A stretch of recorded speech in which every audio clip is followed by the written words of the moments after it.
என்னண்ணே என்ன பண்றீங்க? நம்ம பழக்கவழத்துக்காண்டி. அத்தி என்னது இது? என்னங்க வளர்த்து போயிருக்கு?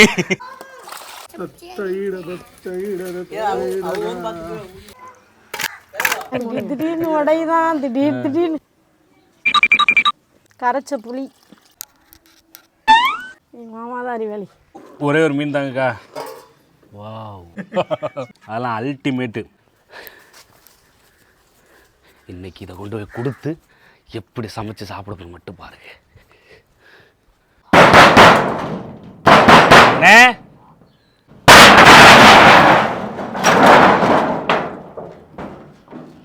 என்னண்ணே? சாரிண்ணே. என்ன இந்த கதவு எவ்வளோ தெரியுமா? 3 லட்ச ரூபா. இது 3 லட்சம். 3 லட்ச ரூபா. சரித்தேன். சரியா தள்ளதுக்கே பொடிஞ்சு போகுது. இது 3 லட்சம்ன்றீங்க. இது எங்க மாமி வந்துக்கிட்டு சீதனமா கொடுத்த கதவு. இது எல்லாத்தையும் முடிச்சிட்டீங்களா? ரொம்ப ஆசையா இருக்கு. ஆசை. என்னது?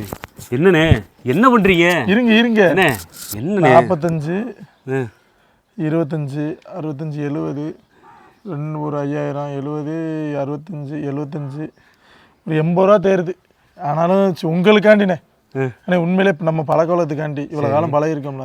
3 லட்ச ரூபா கதை உடச்சாலும் 80 ரூபா நான் ஏற்றுக்கிறேன். இதுக்கு இதெல்லாம் தரணும். இதெல்லாம் தந்து நான் ஏற்றுக்கிறேன். ரைட்டு. என்ன கணக்கில் இருக்கீங்கன்னு எனக்கு ஒன்றும் புரியல. வந்த உடனே அலப்பறைய ஆரம்பிச்சிட்டீங்களா? அலப்பறைய ஆரம்பிச்சிட்டேனா? உங்களுக்கு வந்துக்கிட்டு சரி ஆசைப்பட்டு மீன் குழம்பு வச்சு கேட்ட வாங்கன்னு சொன்னா 3 லட்ச ரூபா கதை உடச்சிட்டு நான் அலப்பறைய ஆரம்பிச்சேன்னா பசி இருக்கலாம். இந்த அளவுக்கா பொறுமை இல்லாத பசினே. வெயில்ல வேற அந்த மீனை வாங்கி அக்கா கையால சமைச்சா. ஒண்ணு நீங்க வந்ததுக்கு இப்ப வேற மீன் கொண்டு வந்திருந்தீங்கன்னா வெளியே அனுப்பியிருப்பேன். வாவல் கொண்டு வந்த ஒரே காரணத்துக்காண்டி எனக்கு நாக்கில் எச்சி ஊறிட்டு. அப்படியா? அப்ப இது மன்னிச்சு விட்டுருவீங்களா? இல்ல அதுக்கு தான் செய்யணும் எல்லாத்தையும். அது அப்படியே விட மாட்டீங்க. கணக்கு முடிஞ்சிட்டு. அது அப்படியே கணக்கு முடிஞ்சிட்டு இப்போ வாவலுக்காண்டி அட்ஜஸ்ட் பண்ணி சமைச்சு தரேன். சரி, அப்ப அக்கா கையில என்ன சமைச்சு தந்துருவீங்களா? கண்டிப்பா சமைச்சு தந்துறேன். அப்ப வாங்க. முக்கியாதியா அத்தி என்னது இது? இல்ல இது எப்படின்னா இப்போ வீட்டுக்கு திருட வர்றான்னா சரட்னு ஓடி திருடுவான்ல. 3 பேர் இது வரைக்கும் செத்துருக்கான். முட்டி காலையில வந்து இந்த எறும்பு புறைக்கு போடுற மாதிரி எலி செத்து கிடக்கும். அதே மாதிரி புறைக்கு போட்டுருவோம். வந்து வெளியே முட்டி செத்துருவான். புறைக்கும் வெளியே போட்டுறது. இதுல முட்டியா முட்டி அந்த மாதிரி. உங்களுக்கு எதுக்கு ஆயிருக்கா? இல்ல நம்ம வந்துகிட்டு நம்ம வாங்கிருக்கீங்க. இருங்க என்னைக்கு வளர்த்து போயிருக்கு. அது ஒரு அவசரத்துல பொண்டாட்டியை துரத்தும் போது ஓடும் போது முட்டுறதா. மற்றபடி நம்மளுக்கு ஞாபகம் இருக்கு. பொண்டாட்டி துரத்தும் போது மட்டும் மறந்துடும். அது சரி. சரி, இன்னைக்கு இதை வெறித்தனமாக அக்கா கையால் சமைச்சு சாப்பிட போகிறோம். நிறைய பேர் பார்த்துருப்பீங்க அந்தோணி அலப்பறை. ஸோ அவங்க வந்து சமையல் பண்ணாலே எப்போவுமே அலப்பறையாக தான் பண்ணுவாங்க. இன்றைக்கி இந்த வாவல் மீனை சும்மா அலப்பறையாக அப்படியே சமைச்சு அவங்க வீட்டில் வச்சு சாப்பிட போகிறோம். ஓகே, ஸோ தொடர்ந்து நம்ம வீடியோ பார்த்துட்டே இருங்க என்னென்ன நடக்குது அப்படிங்கிறது. அக்கா தாங்க சூப்பரான மீனை வாங்கிட்டு வந்திருக்கேன். எப்படி இருக்கீங்க? நல்லா இருக்கேன். உங்கள் கையால் ஒரு மீன் குழம்பு. குழம்பு தானா? ஆமாம், மீன் குழம்பு ஃப்ரை உங்கள் இஷ்டத்துக்கு. ஆனால் உங்கள் மீன் குழம்புக்கு நான் அடிமை. அதனால் தயவு செஞ்சு சூப்பராக ஒரு குழம்பு வச்சு தாங்க. வச்சிடலாமா இன்னைக்கு?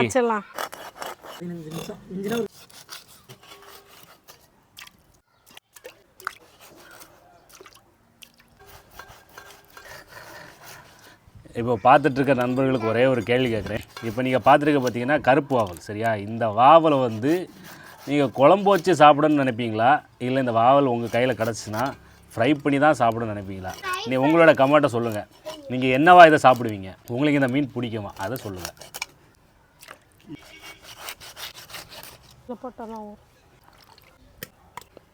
இப்போது மீனை ஆஞ்சிட்டு வந்தாச்சு. கல் உப்பு போட்டு உடச்சி எடுத்துக்கணும்.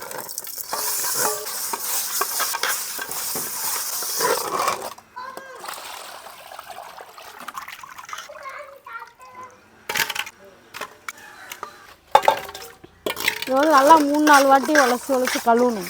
அதான் மீன் சுத்தமாகும்.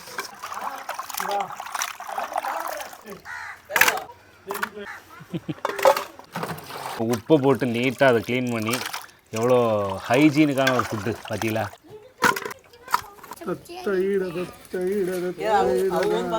இப்போ மீனெல்லாம் பயங்கரமாக சூப்பராக நம்ம கட் பண்ணி நீட்டாக க்ளீன் பண்ணி வச்சாச்சு. இப்போ வந்து நம்ம குழம்பு கூட்ட போகிறோம். ஐயோ, இன்னும் 2 தக்காளி வேணுமே. இந்தா இப்போ வர வச்சுருவோம்.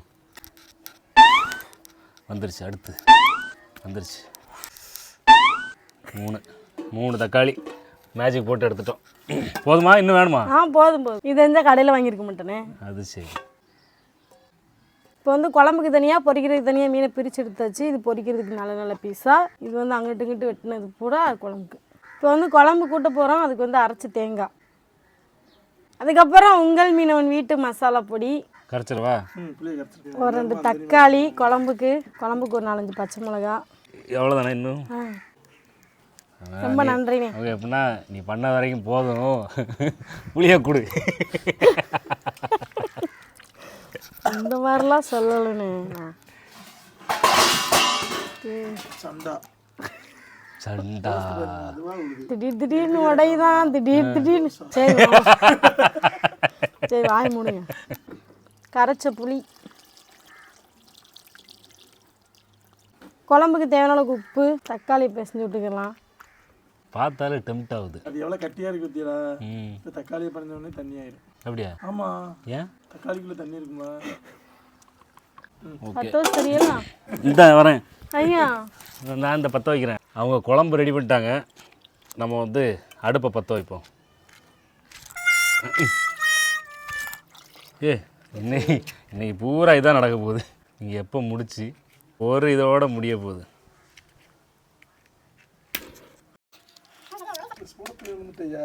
எப்படி பயங்கரமாக வந்துச்சிட்டாங்களே. இது யார் இந்த அறிவாளி? அவங்க புருஷன் தான். எங்கள் மாமா தான் அறிவாளி. அடுப்பு பற்ற வச்சு குழம்பு ஊற்றிக்க அடுப்பு வச்சிரும். வாவல் மீன் குழம்பு மூடி வச்சிருவோம்.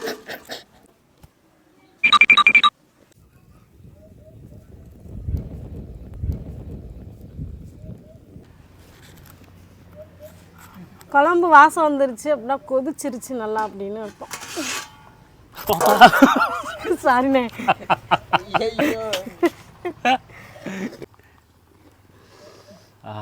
Super super. பாருங்க, அந்த மீனில் வந்து அந்த குழம்பெல்லாம் இறங்கி எப்படி இருக்குது பாருங்கள். டேஸ்ட் பார்க்கலாமாக்கா? Okay okay. சிறப்பு, நல்லா இருக்கு, அடிப்பொடி. ஒரே ஒரு மீன் தாங்கக்கா, நல்லா பசி எடுக்கு முடியல. தாளிக்கணும். தாளிக்கிற வரை தாங்காது இந்த உடம்பு.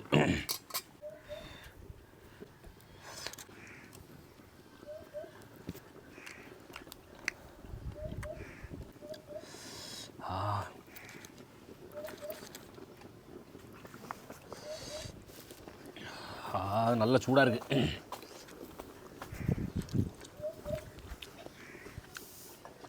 தாளிப்போம். வாவ்,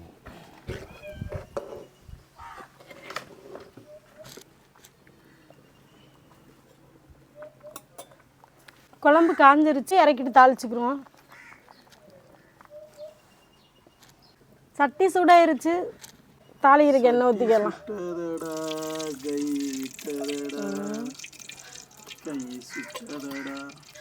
மீன் குழம்பு வந்து தாளிப்பு வந்து ரொம்பவே முக்கியம். தாளித்து அதை அப்படியே மூடி வச்சு அப்படியே ஓப்பன் பண்ணும்போது இருக்கிற ஒரு மனம் இருக்கு, சான்ஸ்லெஸ்.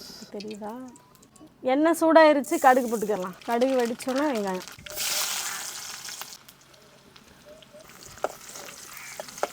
அடுத்து வந்து கருவேப்பிலை,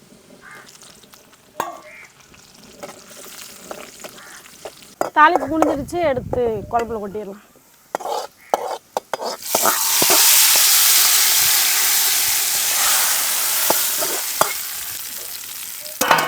தாளிச்ச உடனே ஊற்றிடணும், மாசம் வெளியே போகக்கூடாது. ஃபைனலாக வந்து பார்த்தீங்கன்னா அந்தோணி அலப்பறை சுமி அக்கா வந்து பார்த்தீங்கன்னா சூப்பராக ஒரு வாவல் குழம்பு வச்சாச்சுங்க. பாருங்கள், அப்படியே தாளித்து ஊற்றி சும்மா வேறு லெவலில் அந்த ஸ்மெல்லு வருது. இந்த ஸ்மெல்லுக்கு எனக்கு இப்போவே சாப்பிடணும்னு தோணுது. பொதுவாக நம்ம வீடியோவில் வந்து இந்த சமைக்கிற வீடியோவில் பார்த்தீங்கன்னா லாஸ்ட்டில் நம்ம சாப்பிட்டு முடிச்சுட்டு அந்த வீடியோ முடிப்போம்.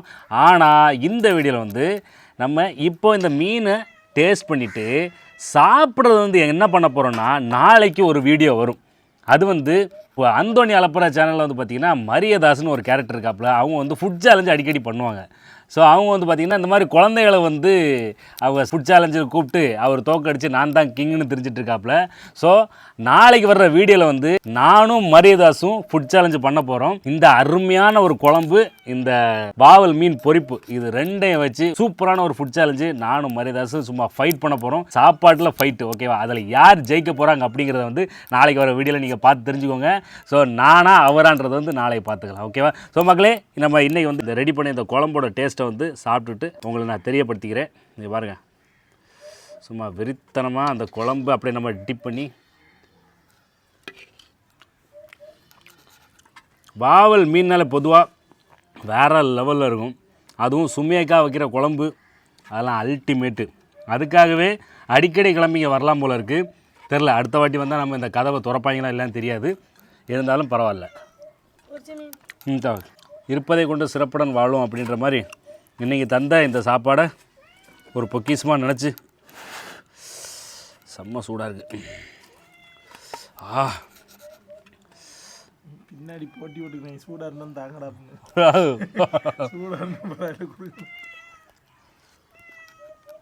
பா. 5 ஸ்டார் ஹோட்டல்லாம் இருக்கிற டேஸ்ட்டு தோற்றுரும்.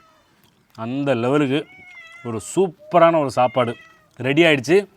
கன்ஃபார்ம் நான் தான் ஜெயிக்க போகிறேன். ஏன்னா டேஸ்ட்டாக வச்சாலே சும்மா வேற மாதிரி நம்ம பிணைஞ்சு இந்த அளவுக்கு வச்சு சாப்பிடுவோம். நானும் அவரான்னு பார்த்துடலாம். ஸோ மக்களே, நாளைக்கு ஃபுட் சேலஞ்ச் வீடியோட நான் உங்களை சந்திக்கிறேன். டடா.